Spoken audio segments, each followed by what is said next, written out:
Cancer প্রতিরোধে সমাজের প্রতি এক বার্তা। দেশে বেশিরভাগ মহিলাই ক্যান্সারে আক্রান্ত হচ্ছেন। মহিলারা সহজেই এইচপি ভাইরাস দ্বারা সংক্রমিত হন এবং এটি প্রতিরোধের জন্য একটি টিকা তৈরি করা হয়েছে। এই টিকা 10 থেকে 15 বছর বয়সী মেয়েদের দেওয়া হচ্ছে, যা ক্যান্সার সংক্রমণ প্রতিরোধে সাহায্য করবে।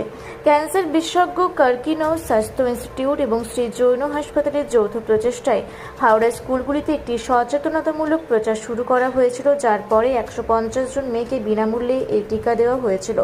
হাসপাতাল প্রশাসনের মতে ভবিষ্যতে আরও বেশি সংখ্যক মেয়েকে এই টিকা দেওয়ার জন্য তারা বদ্ধপরিকর। इस विषय में हम यही बोलना चाहेंगे कि ये बहुत अच्छी मतलब कोशिश है। आगे जो बच्चों में हम लोग जो नहीं ले पाए वैक्सीन की, जो अभी इतना प्रोवाइड हो रहा है, इतना सब चल रहा है, ये अच्छी बात है कि और भी बच्चों को हम लोग इसके मतलब अपने बच्चों को करवा के और भी बच्चों को ये कर सकते हैं कि वो भी आकर वैक्सीन लें और इसको रोक सकते हैं। जागरूकता दी गई थी, क्या है स्कूल में यही बताया गया था कि ये एक सर्वाइकल कैंसर जो एक बीमारी है, इसको हम अगर वैक्सीन बच्चों को दिलाते हैं तो आगे हम फ्यूचर में इसको रोक सकते हैं, इस बीमारी से बचा सकते हैं, अपने बच्चों को सेफ रख सकते हैं।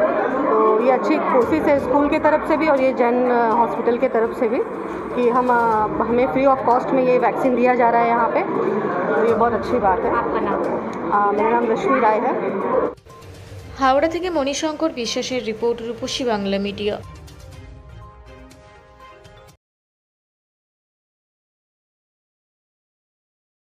পুরা ব্লকের লধুরকা গ্রামের অদূরে অবস্থিত দৌলত পাবলিক স্কুলের দখলে থাকা বেশ কিছু জমি নিয়ে শুরু হয়েছে আইনি জটিলতা।